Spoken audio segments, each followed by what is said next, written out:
সালাতে দোয়া কবুল হয়। সালাতে দোয়া কবুলের 3 জায়গা। একটা হচ্ছে তাকবীরে তাহরিমার পরে আমরা সানা পড়ি না, আমরা তো একটা পড়ি।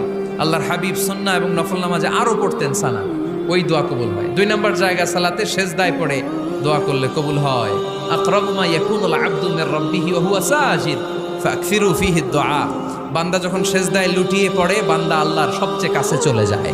কিন্তু বিশ্বনবী বলে, সেজদাটা তোমার রবের কুদরতি পায়ের উপরে পড়েছে। সেজদায় পড়ে দোয়া করেন। সালাম ফিরানোর আগে বিশ্বনবী দোয়া করতেন, লা ইউসাল্লিমান্না আহাদুকুম হাত্তা ইয়াতাআওয়াযা মিন আরবা'a।